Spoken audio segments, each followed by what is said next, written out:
Welcome to the Learning Reinvented Podcast, brought to you by myself, James Poletyllo, and the team from The Learning Effect. There are lots of learning podcasts out there, so we wanted to do something slightly different. In this episode, we're looking at how you can employ agile approaches into your HR and learning practices. To share her expertise, practical experience, and views, we are joined by Nebel Crowhurst. Nebel, welcome to the podcast.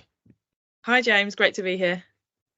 I really appreciate you taking some time to join us today, Nebel. Do you want to start by introducing yourself to our listeners and telling them a little bit about you and your background?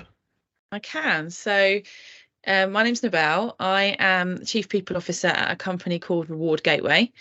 And at Reward Gateway, we partner with HR leaders and organisations for solutions around their employee engagement, communications, employee benefits, and well-being. So I'm in a very fortunate role whereby I do HR for a business that does HR, which is really cool. And we've got a fantastic culture within the business, and some great people that I get to work with doing some really creative and new initiatives in the world of HR. So my experience kind of spans lots of different industries, different size and scale organisations. Worked in the airline industry, worked in retail, worked in pharmaceuticals, in education, all sorts.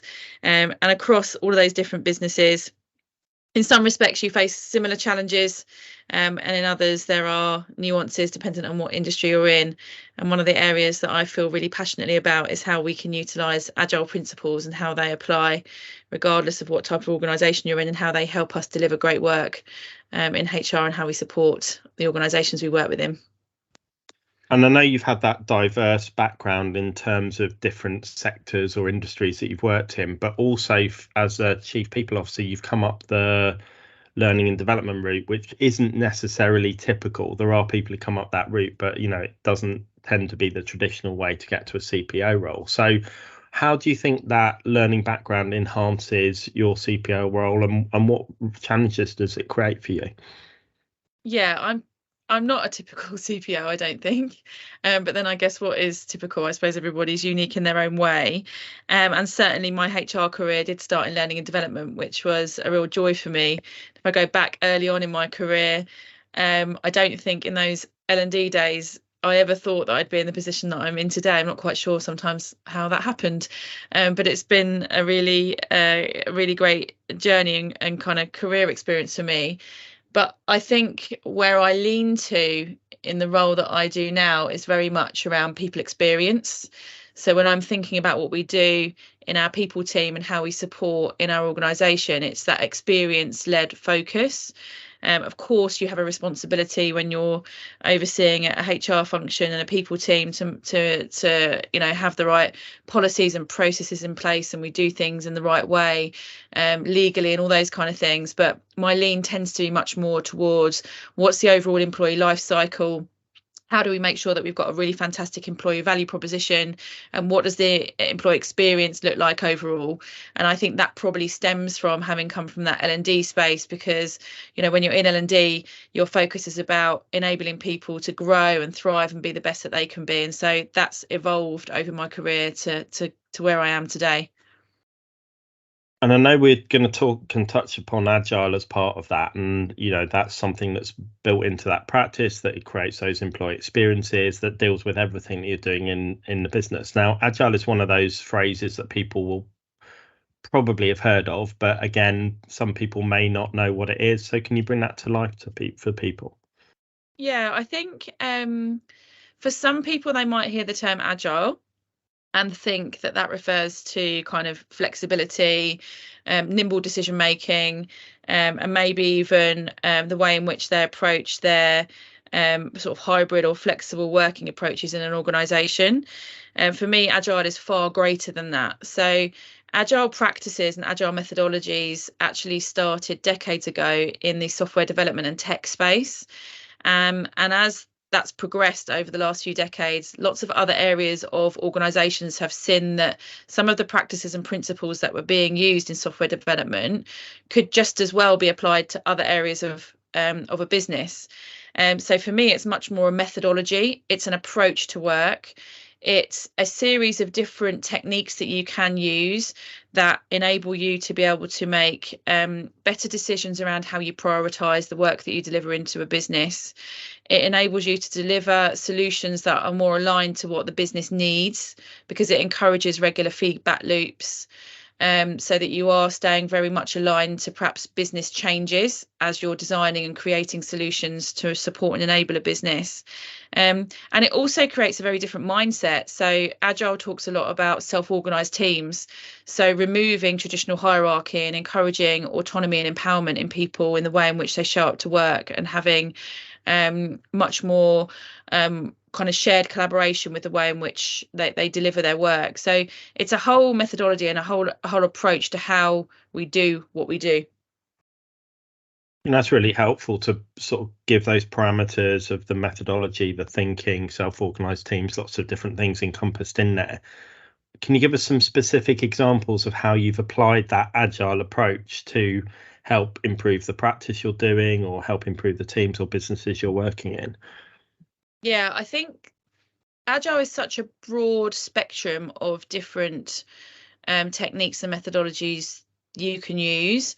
And there's a whole kind of language that sort of sits behind it. So all the different principles have got a kind of name, and that can feel a bit daunting if you're not familiar with that side of things. And I think what's really important is, if you're curious enough to understand a bit more about what Agile is, that you do some research and you perhaps pick out one or two of those methodologies that get you started, and you start small and you experiment and you try working in different ways. So a couple of really good examples are when I've been working on projects with the team.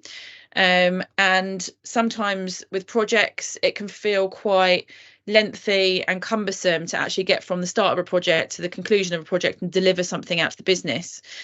If you apply the simple principle of breaking down a project into much shorter time boxed periods of time, and at each of those points of time, you introduce the idea of having feedback loops from your stakeholder group in the business to make sure that you're able to adapt and change perhaps what you're delivering. The reality is you end up not only delivering a better solution, but you tend to do it faster. And so, without going too much into the different kind of vocabulary of Agile, that particular part of Agile working is a principle called sprints. So you're working in short sprints. You're agreeing up front the things that you're going to deliver in your shorter period of time, and those shorter periods of time tend to maybe be a week or 2 weeks. At the end of that week or 2 weeks, you have a review period where you come together as a team, you reflect and have a kind of retrospective conversation, say what worked well and what didn't work well, and how do you move forward. And just that practice enables the pace of work to happen much more efficiently. If you think about a project in its traditional sense, more often than not, you start your project and you probably have some kind of enormous Gantt chart or waterfall plan in a traditional project management approach. You probably then have a monthly project meeting, and the likelihood is that during the month you do very little of the tasks that need to get done for that project until a day before the project meeting, where you're supposed to be reporting back on everything you've achieved, and you think, shit, I haven't done everything I needed to do, and you scrabble around so that you can show up to the meeting looking like you've done some work to deliver against the project, and the whole thing becomes very slow and cumbersome. So certainly with projects, it's a great way of being able to get some momentum and enable work to be done much quicker than it would be if you were to go down the traditional route. So bringing that into, as you said, it's established in IT teams, most IT teams work in those sprints. You can still have that. Does it sometimes change the behavior of, again, people being brought into that? And, you've got, like you used the end of the month analogy of people do everything last minute. I've seen that in sprint projects as well, where you don't change the human behavior, you just make the time scale slightly shorter when people come into that for the first time. But how have you got people to really embrace the sort of methodology outside of IT in HR teams, and what specific areas has it worked in? So what projects has it delivered in, and are you using that? Sorry, lots of questions at once, but are you using that more broadly than HR? Is it across the whole of a reward gateway, for example? Or is it just the IT team and the HR teams, or has that become a company methodology? Yeah, well, that is a lot of questions all in one go. Hold on, let's see if we can cover each one of them off. I think your first point actually touches into the principle of mindset. So I think one of the things that's really important if you are embarking on a journey of introducing agile principles, it's not just the process, it's the mindset that goes with it. And the mindset piece connects to how you show up and how people are led and managed in an organization, how you move away from a kind of directive command and control type environment in a culture, more towards a collective responsibility for the work that needs to be done. So if you're a team of people working on a project, you have shared accountability for delivering everything in that project rather than the one or two things that you consider to be your area of expertise. And that time frame piece, then that kind of follow-on question that you asked, which is, well, you're just changing the timelines of the same principle of having a meeting once a week rather than once a month, is that interspersed with that is the idea of having what's known as a daily stand-up. So having a very brief meeting. So rather than your monthly project meeting that might be 3 hours, during your shorter time box period of time every day, just having 15 minutes together to say, what have you done today? What did you do yesterday? What are you going to do today? And what blockers have you got? So that every day you've got an element of accountability to stand up and say, this is what I'm doing to contribute to this project, so that things don't get delayed and slowed down by people kind of hiding in the shadows and relying on other people to get stuff done in the team. So I think there's a couple of things there to take into consideration with how you operate if you decide to introduce these kind of principles. So specific projects, one of the projects that kind of never goes away for HR teams, and one that, time after time utilize these principles to make improvements, is onboarding. Onboarding never goes away. It's always something that you continually need to improve. And I think if you take a mindset of, oh, hey, we're going to improve onboarding, we're going to do a project, it's going to start today and it's going to end in 6 months, and then it's tick box, move on, that's not helpful, because even when you go a month in, 2 months in, and 6 months in, there's still going to be a need for things to continually be improved and evolved. So if you take more of a philosophy of onboarding is an ongoing project that iteratively is improved continuously, and you do that in short bursts of activity, and for each of those bursts of activity, you're constantly asking for feedback from the business to understand what's working, what's not, where can we improve. That's a far better space to be in than saying to the business, we're doing an onboarding project, it'll be done in 6 months, and then onboarding's perfect forevermore, because it's just not. So they are, the bigger principles where you take a big chunky project like onboarding, or perhaps how you design your leadership and management development program, where you have a need from the business that says, yeah, okay, we need to design a management program. Where do we start? Well, we'll start here, and in a year's time we'll have delivered something great.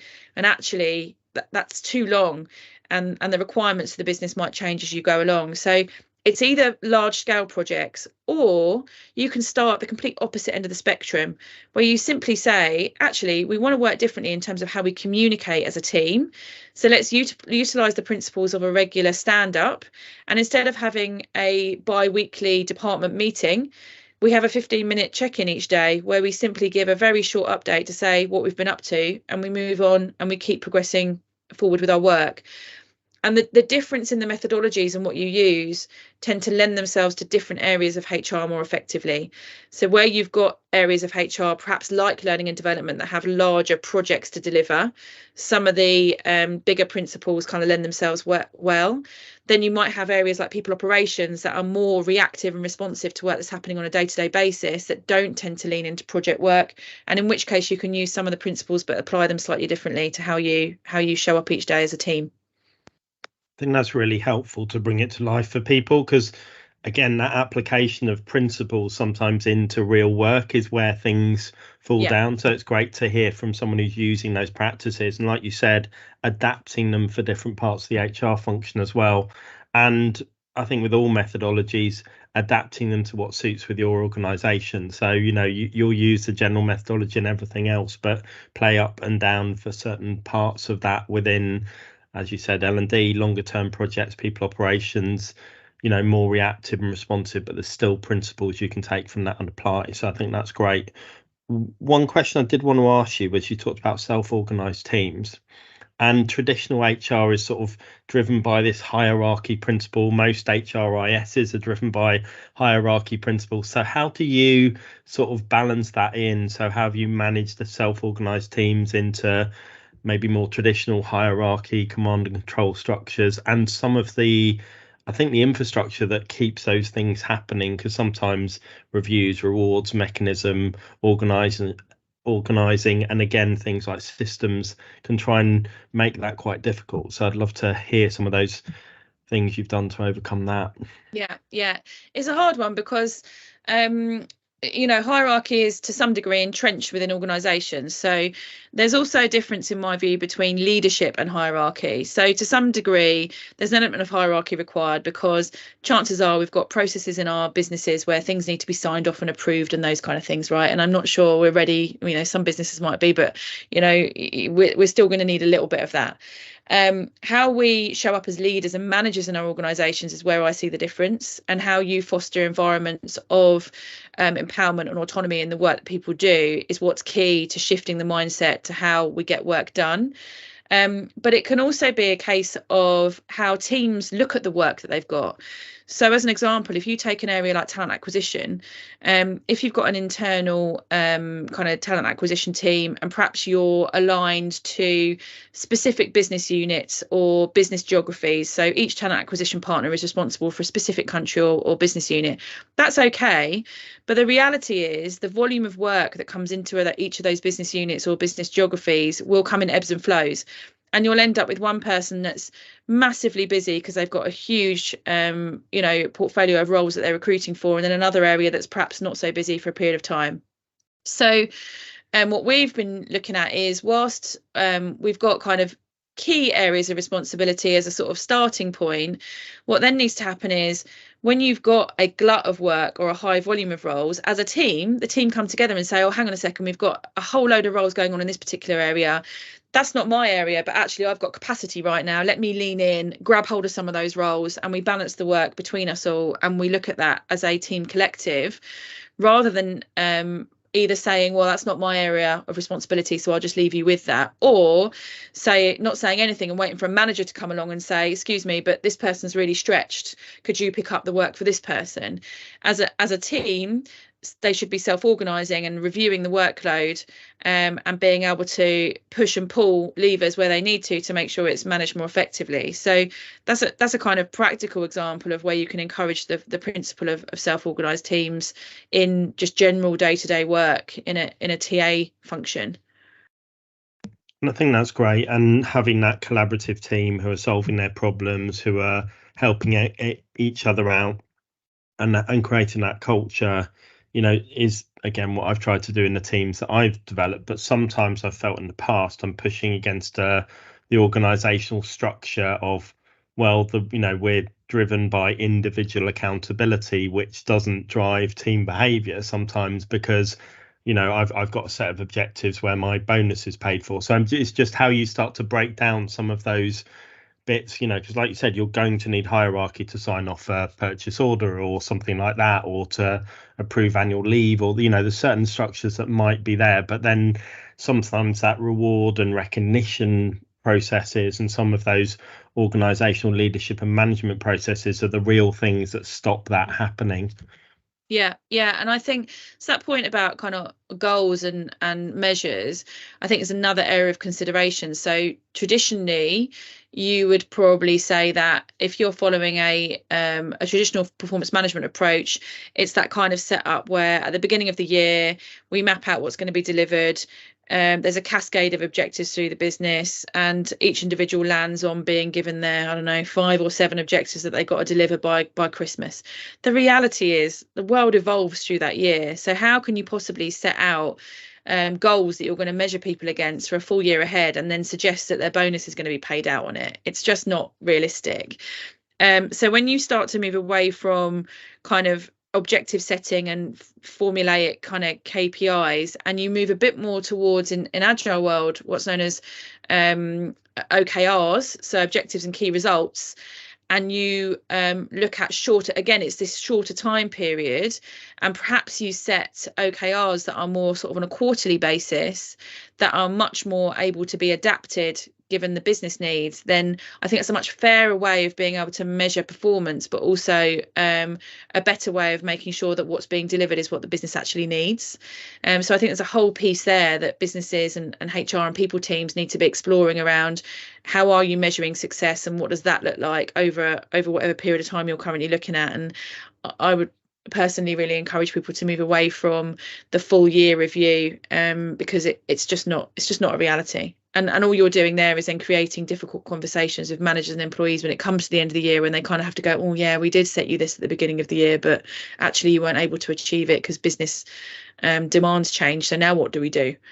So it's all a bit of a farce. Yeah. In my opinion. No, I completely agree with you, and I think that's where sometimes HR loses its credibility, because they put in processes that just create friction at every point. Because we're sat down at the beginning of the year, you and I are discussing objectives for the year. Both of us know that those are not going to be the same in a year, but we're ticking a box. Yep. And then, we're maybe forced to do a half year check-in, and we're going, oh, well, there's a process to vary these. We'll just vary them to something else that won't be relevant at the end of the year. And therefore, you feel like you're pulling people away from something that's helping them drive work or really recognize positive behaviors. So, yep. I think that recognition as to how HR can embrace those principles and start to break down some of those things, so that the practice that HR or learning or anyone else is putting in is driven in the line of the needs of the business. Because again, it's like, if a learning and development team sitting down and doing an annual training needs analysis, some of those annual processes, as soon as I hear the word annual in something, I'm just like, we don't live in that world anymore. We're not working in those processes. But finance still have annual budgets, so it's about trying to think about those more flexible ways of working, but under the principles you've talked about in Agile, which give you a structure and a reason for doing stuff, and it's all interlinked. So I think that's really helpful. Yeah, makes sense. And even when you think about, I've mentioned the idea of, these time box sprint periods where you're perhaps working on a big project, and then the way in which you stay accountable there is you perhaps think about daily stand-ups. Well, it's no different with a manager and employee with when you're having your regular check-in. So it's much more effective to have a regular, meaningful one-to-one to track someone's progress, than a biannual and an end of year review. So if you can move to a place where you're having, in theory, your own little a two-person stand up where you're saying, okay, manager, employee, what's the latest? How's your week looking? What are you working on? Where are you stuck? What blockers need to be removed? Then when you get to having sort of a longer conversation, one of the things that I just find fascinating is, when you do a mid-year or end-of-year review, it's all retrospective, right? And you kind of just go through this charade of having a chat with your manager, who you kind of probably knows what you've done already over the last year, but you've got to have the meeting because HR says so. Well, why not have that meeting, but have regular checkpoints through the year that are much more meaningful? And when you have that longer term conversation, have a forward facing conversation. Talk about the year ahead rather than the year gone by. What does the year ahead look like in terms of your career ambitions or the things you want to achieve for next year, rather than an arbitrary conversation talking about stuff that you've probably covered in the year before already? It's just all a bit back to front, I think. Yeah, no, I completely agree with you. It's like, meeting friends or family once a year at Christmas and suddenly thinking, okay, we need to cover everything. And you do in that. And that's sort of a false conversation. You're like, oh, what have we all done this year? You catch up. And then what are you going to do in the next year? Yeah. And that format to people that you're spending if that was the family you lived with every day, you wouldn't sit down and have that, oh, we're sort of doing a retrospective on the year. And what it's quite false. And you take people from probably if they're not having those conversations on a daily basis, then there's or weekly basis or every couple of days, whatever, there's a problem, because you're not setting that culture in the first place. And it seems to be that was sort of a forcing managers and people to talk. And it's like, well, you should be doing that every day. Yeah. So starting from the principles of, like you said, daily stand-ups and check-ins with your team and check-ins in what you're doing, removes the need for these quite false things that we need to put in. And I think some of those things that drive the challenges and sticking to traditional processes is sometimes about a need to be able to report back or show data.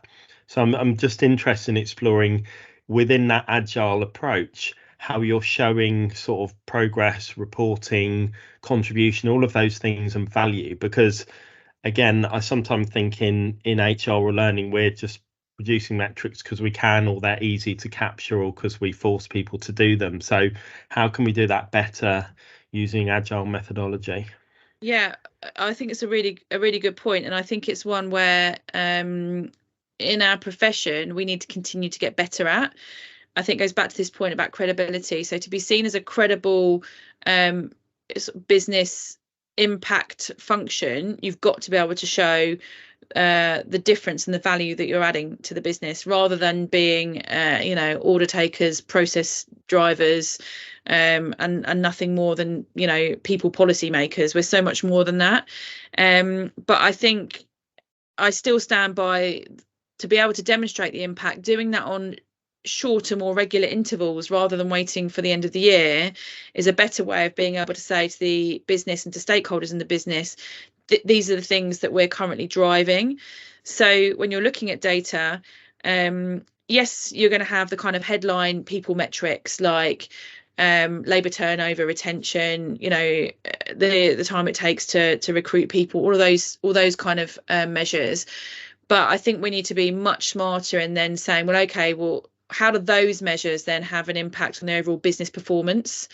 What is that metric doing to the bottom line of the business in terms of driving or saving revenue? And in the same way that you will have a monthly financial business review, you should really be doing something more regularly where you're looking at the people metrics to make sure you're on track. And if you're not on track, that's totally fine, because instead of leaving it for 6 months or to the end of the year, you can do something about it much more quickly because you're identifying it much faster. So currently in our team, it's something we're working on. We haven't got it completely nailed yet. It's not something we've got perfect, but we're working as a team on what those data points and metrics look like, so that we can truly stand by being an evidence-based team, which I think is a really important principle for all teams, really, not least HR, to be able to say that the decisions we're making and the way in which we're prioritising the work that we deliver is based on evidence-based practice, utilising data and insights, so that we can be clear on why we're doing what we're doing and the impact it's having.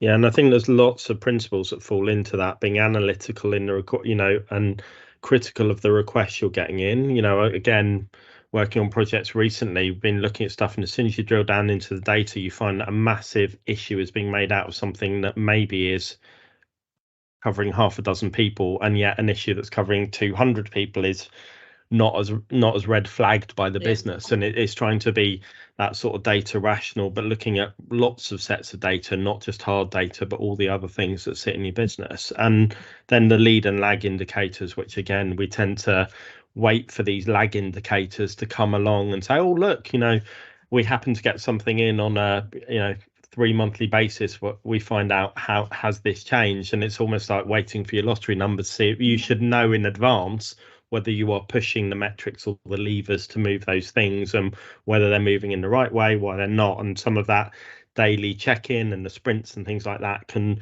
drive people thinking in that way more regularly. And so I think there's a whole comfort with data and with being analysed, and not just proving our worth as well. I think sometimes being able to say this hasn't worked and call out failure earlier, and being able to build budgets for experimentation. I think there's so many things that need to almost change around the edges to enable a team to get into that agile approach. So it's not easy, and it's great to see that you're doing that, but also saying, on things like data, you're not there yet, you're still working on it, and all these things are iterative. They're going to continue to change. No one can go, we are now agile, or have now sorted this problem, because the world keeps moving.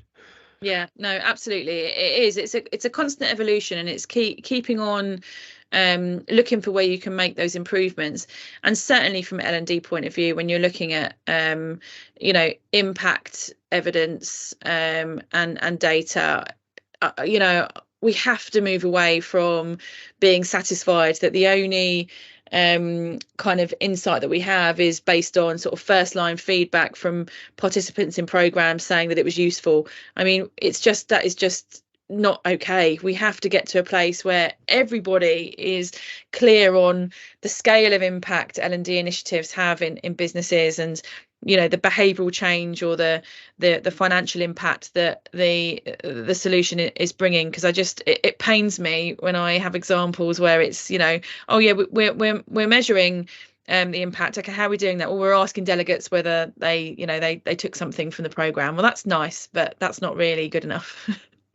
Yeah, and it's interesting, having been in learning development a lot of years, I'm an awful customer, because I started in L&D in a customer environment. It was in retail, and you can now see poor training. I can see poor process straight away when I'm a customer, and my fix it head wants to go in and help them to be better, because I'm thinking that might be an individual attitudinal issue, but often it's structural, it's training, it's cultural, it's leadership. And so I think it's that curiosity from everyone in learning to want to own and see what they can do to be part of that wider team. You can't change everything, but you are a part of trying to change that impact of organisation, whether it is customer satisfaction, sales acquisition, time to competence for your staff, turnover, whatever it happens to be in those metrics. I strongly think L&D people should be those curious people, or HR people as well, that as the whole function should be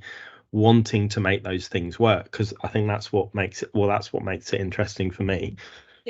Yeah, agreed. And it's not only the credibility, it's having, you have to be commercially savvy in HR and L&D these days. You won't cut it unless you've got that commercial acumen to understand the impact of what you're doing and how it in turn affects the success or otherwise of the business, and where you can contribute to that. Absolutely. And we've talked a lot about Agile. What other approaches do you see as key to your success in your career? Oh, okay. Big question. I think what's really important is having a really broad network of people to learn from. I think this goes with, your question earlier on, which was what makes me slightly different, because I've come through a learning and development path into the role that I do today. But I think one of the things that really taught me is you have to be continuously learning and continuously curious. We never always have all the answers. And whatever you've done in the past and what you've taken from the experience that you've got, you can to some degree apply that to the issue that you might be faced with in a current moment, but other people will have other things that they can contribute to that. So I work really hard at building out my community and my network.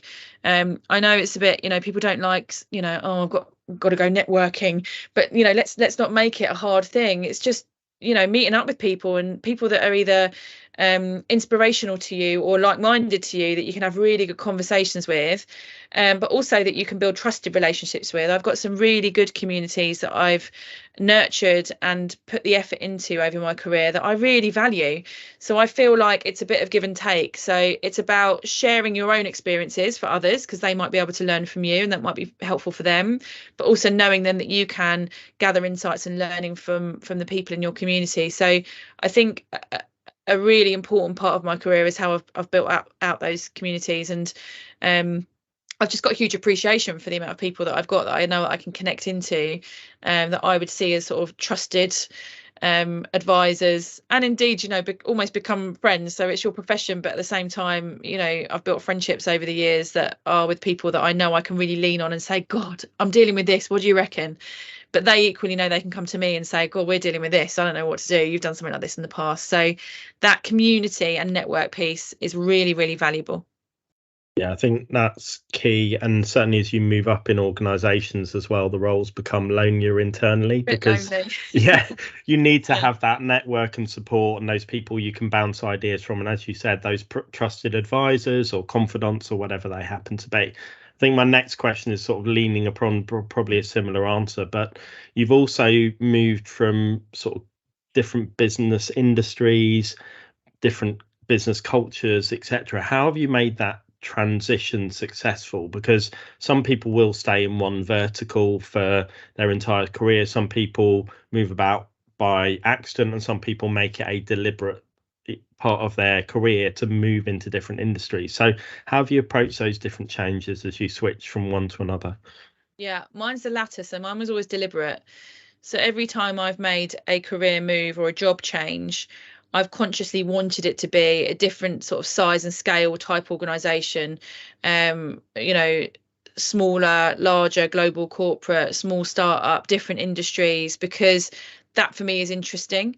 It creates challenge and learning. So I think if you're naturally someone that wants to be able to widen their horizons and have got that scale of curiosity, then that's a good path to take. That's not to say it's not the right thing to stay within one industry. That's totally fine. Everybody's different. And for some people, that's how they build their confidence, because they've got the knowledge of an industry, and that makes them feel more confident about the role that they do. For me, I kind of need that extra stretch of taking the kind of learnings that you get from being a people professional, but then applying them in different size and scale businesses and different industries. I just find that a really interesting challenge. So I suppose then when I look at my network and my community of people that I lean on, they're all from all sorts of different environments, different sectors, different industries, different businesses, UK businesses, global businesses. So it's just a really interesting space. And I think to make that successful, you initially just need to be really open-minded. You join a new business as you would in any situation. You need to really listen and spend time with people and understand what it is you've just arrived into. Avoid making assumptions, and try and understand what the challenges are in the business that you are currently in, and work on a plan based on what they need. But yeah, for me, it's just more exciting being able to work in different spaces and different types of people and different demographics of workforces, that kind of thing. Yeah, no, I concur. I've had a sort of very similar approach to my career that you have, and I've, a few times I've come across that question of, why are you coming in here, or they only want candidates from this industry. And I often see jobs which are, the first half of it is, we want someone to deliver innovation, new thinking, whatever, and then the person's spec is, but they must have been in the same industry, same type of organization for 30 years. And I'm like, those two things don't necessarily match. And I think it's that, like you said, the curiosity, but it's also going in there and not just taking. I think it becomes a competency to go into new organizations and be curious, be able to know what you do know, what you need to find out, how you tap into people's existing knowledge, because you won't have necessarily industry knowledge, but you will have lots of other things you're bringing. So, I think it's a really interesting career transition. I've found going into new businesses because it tests your thinking, it tests your applicability. And now working with lots of organizations, I find that even more stretched. In a day I'm testing my thinking 3 or 4 times working with different clients, but I personally love that. But I think, again, like you said, it's what's right for that individual. But if people are going in, the worst thing I've seen people do is roll out what they've done in an old organization. That is my red flag. When someone lands in my organization, is suddenly flicking through all the stuff they've done in another organization immediately to implement that. I think that, to me, is just, we can be so much better to go, not do what we've done before. There's going to be something new and interesting and applicable to that environment and context that you can build when you land somewhere new. Yeah, completely agree. The contextual piece is huge. You, of course, take learnings from stuff that you've delivered in previous organizations, but you can't just cookie cutter solutions from one business to the next. No way. And so you've got to understand the context of the environment that you're in, take the learnings. That is the whole point of evidence-based practice, right? It's data, but it's also insights and experience. So it's all of those things combined that help to inform a good decision that's going to have the most beneficial impact overall. So what comes next for you? What's next on your horizon? Well, we've got a busy few years at Reward Gateway, so continuing to build and grow the business. We're now working in partnership with Eden Red, so we've got a lot of work going on where we're sort of bringing together 2 organisations that have the same goals and missions, but the way in which we do our work is quite different, as it would be with any sort of 2 businesses coming together. And the priority there from a team point of view is continuing to build out our employee life cycle, and making sure that at an individual level, people within the business have the best possible experience with us, with real sort of personalization along the way, so that they're getting the things that they need as they grow through their career with us. So from an internal point of view, that's huge. Externally, I'm a lucky person. Like I said before, I'm a HR person and a HR business, so I actually get to grow what I love doing anyway, grow my networking community in our profession already, but I get to do that also with the amazing clients that we have within Reward Gateway. So I'm really leaning into working in partnership with our kind of sales and marketing teams, with lots of client events, because whilst what we do at Reward Gateway is provide brilliant technology solutions, we also provide lots of thought partnership and inspirational thinking for HR leaders. So I get to do some really cool stuff, like going to conferences and events and hosting roundtables and webinars and all that kind of stuff. So that's really fulfilling for me and helps me grow, but I know I'm giving back to our great clients and in turn our business at Reward Gateway. I think, that's come through in the whole conversation about how that sort of passion for network, passion for the industry, passion for learning from others and sharing your learning with others. So if people have listened to this and think, actually, I want to tap into Nebel and work out how I can, be part of her network or follow her thoughts, what's the best way for them to do that? Well, social media, as it would be for everybody. So of course I'm on LinkedIn. So I share lots of updates there around some of the stuff that we're doing internally and externally at Reward Gateway. I'm on Twitter, X. Am I supposed to call it X now? I don't know. I'm on there less these days, but I do find it a useful community for information. But feel free to connect with me on Twitter. And yeah, I think probably LinkedIn's the best place. Yeah. Okay. I set myself up a TikTok account a while ago, but I've still not been brave enough to start sharing videos, so I've got to get on with that. So we're not on TikTok or Instagram, but we're maybe on X, and we're definitely on LinkedIn. So we'll make sure that all of those connections are in the show notes below. So I'd like to thank you very much for joining us. I really enjoyed the conversation. Thanks for inviting me. It's been cool. Thank you. Okay, brilliant. Thank you, Nebel. Thank you for listening to this episode of the Learning Reinvented podcast. We hope you enjoyed it. If you've not already done so, please follow our podcast.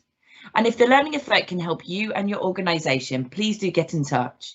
You can find both James and Katie on LinkedIn, and our contact details are in the show notes below.